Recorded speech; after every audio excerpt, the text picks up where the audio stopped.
ఓం నమ శివాయ. అవశ్యమనుభోక్తవ్యం కృతం కర్మ శుభాశుభం అని కైవల్యాది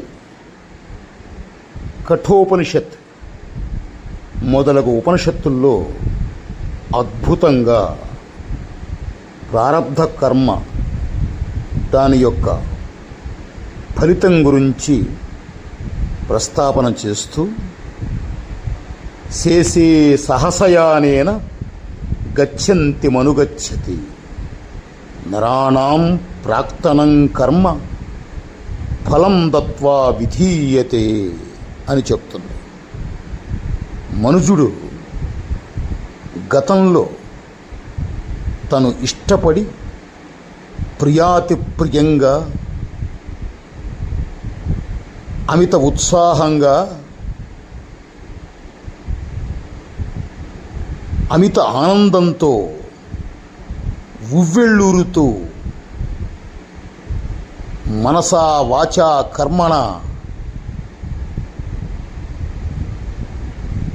అమిత ఇష్టంగా ఆచరించినటువంటి కోరి కోరి చేసుకున్నటువంటి ప్రారబ్ధ కర్మ ఏ విధంగా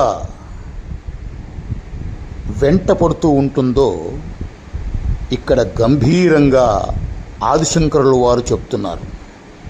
శేషే సహసయానేన గచ్చంతి మనుగచ్చతి అనగా తను నిద్రిస్తున్నప్పుడు తనకు దగ్గరగా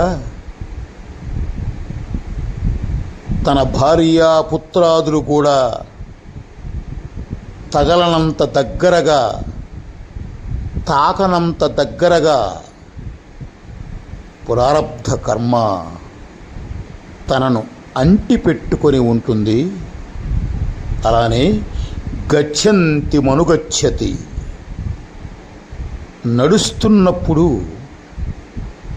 అడుగు తీసి అడుగు వేసి నడుస్తున్నప్పుడల్లా కూడా ప్రారబ్ధ కర్మ తన అడుగులోని అడుగు వేసుకుంటూ తన వెంటే నడుస్తూ ఉంటుంది.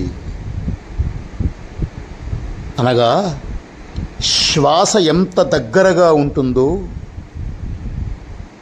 చేతులారా చేసినటువంటి కర్మ ఫలితం కూడా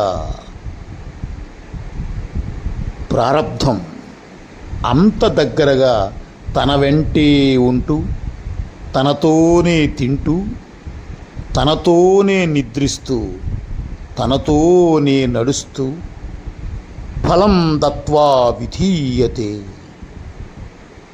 సమయం చూసి ఆ సమయం ఆసన్నం కాంగానే తను గతంలో అత్యంత ప్రియాతిప్రియంగా అమిత ఇష్టంగా చేసుకున్నటువంటి ప్రారబ్ధ కర్మ దాని యొక్క ఫలితాన్ని నిర్దాక్షిణ్యంగా ఏ క్షణమైనా అమిత ఘోరాతి ఘోరంగా ఆ కర్మ ఫలితం ఇచ్చి ఫలం దత్వా విధీయతే అది ఒక ఫలంలాగా ఆ కర్మ ఫలితాన్ని ఇచ్చేసి వెళ్ళిపోతుందయ్యా. అంత కాఠిన్యంగా ఉంటుంది. ఇష్టపడి చేసుకున్నటువంటి ఆ ఇష్టాపూర్తి ప్రారబ్ధ కర్మ ఫలితం అంత తీక్షణంగా ఉంటుంది అని శంకరులు వారు అద్భుతంగా ఉపనిషత్ ప్రామాణికంగా ప్రారబ్ధ కర్మం యొక్క స్థితిని ప్రారబ్ధ కర్మ యొక్క కాఠిన్యాన్ని అద్భుతంగా ప్రస్తాపన చేయటం జరుగుతున్నది. ఓం నమ శివాయ. ఓం నమ శివాయ. ఓం నమ శివాయ.